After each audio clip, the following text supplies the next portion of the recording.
Facebook commerce. My name is Janice. In early 2006, I was really very fortunate. I was part of the original team that brought Facebook to Canada.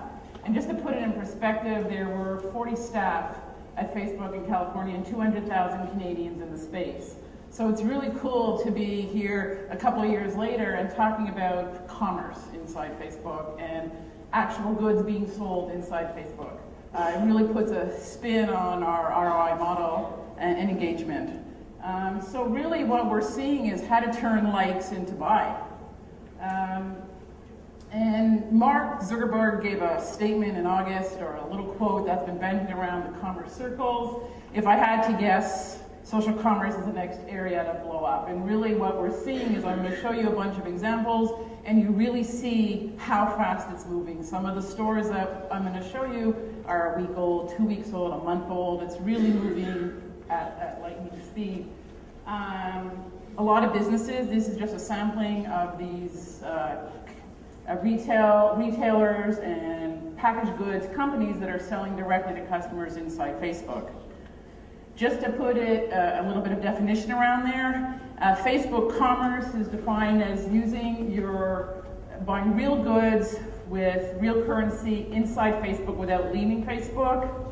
The Open Graph Facebook commerce is social influenced commerce on e-commerce websites. So Facebook plugins like likes, share, recommend are examples of how e-commerce sites are being influenced by Facebook. Facebook credits, which are virtual goods, a virtual currency that Facebook has that allows you to buy virtual goods inside games and applications.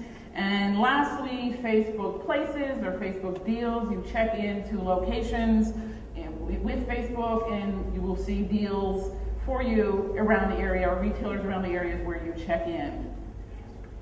I'm focusing mostly on commerce inside Facebook, but I'll talk quickly and give you a couple examples of each. And apparently I have to go fast because I have 10 minutes. So fast, not my strong suit.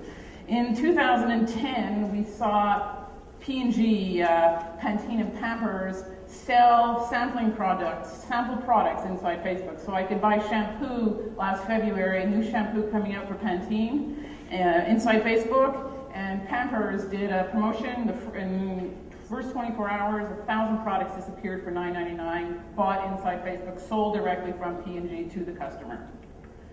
One of my favorites is Starbucks.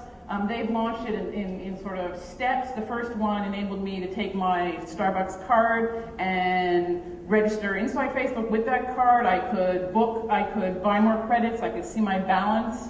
It's totally linked to my ID. Eventually, so you see my card over here.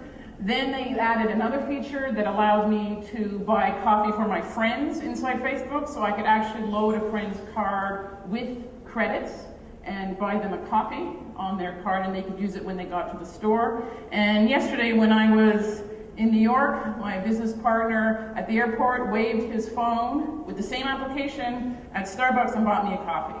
So he manages that card on his Facebook page, and in the physical world, he was able to use it to buy coffee. It's an incredible example of integration. This is another really cute example. Over the summer, when Disney and Pixar launched Toy Story 3, they enabled consumers to buy tickets in advance as a promotion. Buy tickets for your friends at the theater and pay for it on Facebook. So Tickets Together application launched then. One that Anne mentioned that is one of my favorites is Delta. They created a widget, and the widget enables you to buy tickets for your flight. If you're American, not Canadian, most of these are US examples, unfortunately. But this widget actually can exist on Facebook, on your phone, or on a website. So also total integration of commerce. This past Christmas, so it's not just retail goods, but World Wildlife Fund launched a gift application over Christmas that allowed you to donate and send virtual gifts or buy real goods. So I could actually adopt an animal and send a charity donation through this commerce engine. Also, my credit card booked right inside Facebook. Another thing that we're seeing a lot of is gift cards. So not everyone, not every retailer perhaps can launch a commerce solution right away, but there's a lot of other smaller commerce solutions that you can consider as a retailer. And this is an example of a program and an application that allows you to actually buy a gift card for a friend and pay for it inside Facebook. They get sent a code and they can redeem that gift online or in store. So again, but fully committed. Now, if you're, I figured it was Valentine's Day soon, and Victoria's Secret has an app out that allows you to buy a gift card for lingerie in case, in the next few days you want to take advantage of it. What's really interesting is that Amazon is in the game now, and Amazon is building full-scale store integration. So P&G launched, I guess in the last few weeks, full store. You can rate, review, share, buy over 29 P&G products in the Pampers store on Facebook. And the fulfillment and payment system is all Amazon. And not to be outdone, Dove got in the game too, sort of right afterwards. Unilever came in and is selling Dove products inside Facebook. Again, it's, Dove is selling 4 products, P&G is selling a full store. You see a mix of things happening, and actually the Amazon store goes right up to credit card purchase. When you actually put your credit card in, you're moving outside of Facebook. So there's all different varying degrees and levels of commerce happening. This is just a snapshot of a couple of large retailers in the last month that have launched. Lands' End has a couple of retail for men and women. ASOS, European store, just launched a week ago with a full large integration with their online. JCPenney, NBA is selling a whole bunch of sports goods inside Facebook, and there's lots of shoes. I don't know what it is with shoes, but there's lots of shoes, which is good. We like shoes. So this is the sort of second version, Open Graph, Facebook Commerce, so helping customers connect where they buy on retail sites. Levi's is obviously the big example that launched with Facebook, I guess, last spring.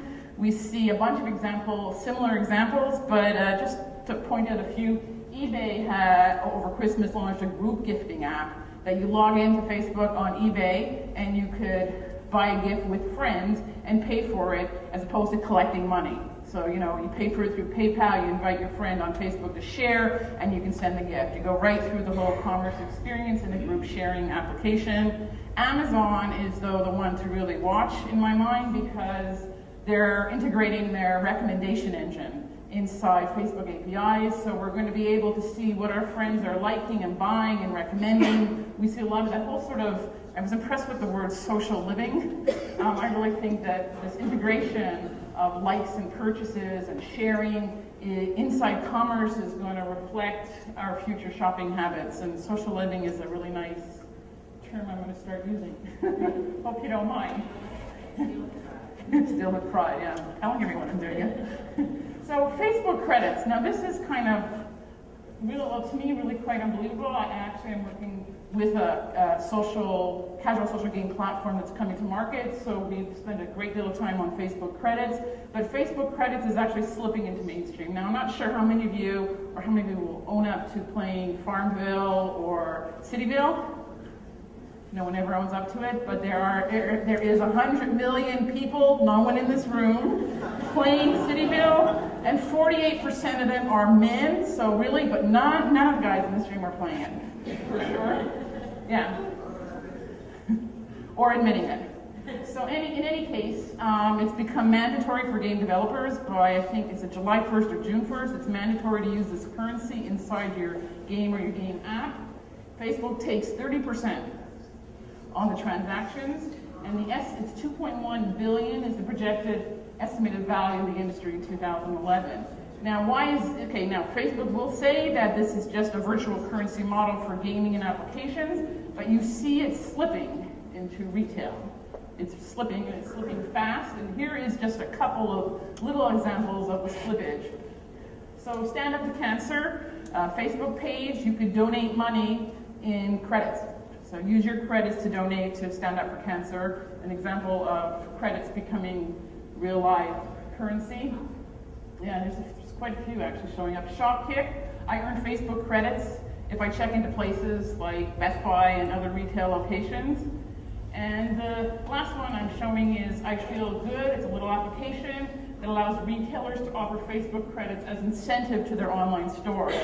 So in fact, there's a retailer in France that just launched Facebook credits as part of the promotion. Buy the first, I think, 5,000 people to buy shoes on their channel got 25 free Facebook credits to game with afterwards. So you're seeing this moving, even though it's not supposed to be it's virtual goods.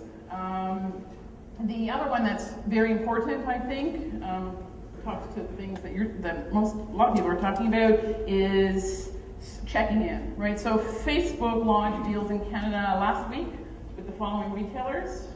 Good on them for being Facebook partners in Canada. And Facebook has also launched an ad model to go with it a few weeks ago.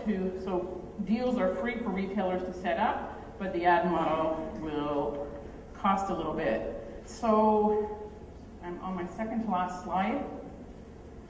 And really what I noticed in looking up examples is that I couldn't find any Canadian retailers selling goods on Facebook. Now, I don't know if it's just that we didn't find, you know what? Excellent. They're actually physically selling with credit card. They're pushing people to the, yeah, I saw that, but they're not actually physically, they're getting close. Very close. I agree. So in any case, it's sort of more of a challenge. Like all these retailers, and some of them won't let ship to Canada. I think it's time, it'd be good to see us step up a little bit. And it would be good to speak and see a whole bunch of Canadian examples next year. And I end on the same slide every time I speak. I believe that every industry and every vertical is going to be rethought in a social way, whether it's small or large rethinking, and I think that real opportunity or real disruption comes from people like us rethinking these spaces and selling new technology and helping our customers and clients, helping us do better in the space. I think it's Social Media Week, and I just want to thank JWT for putting this on, and it's really good to see everyone on board. And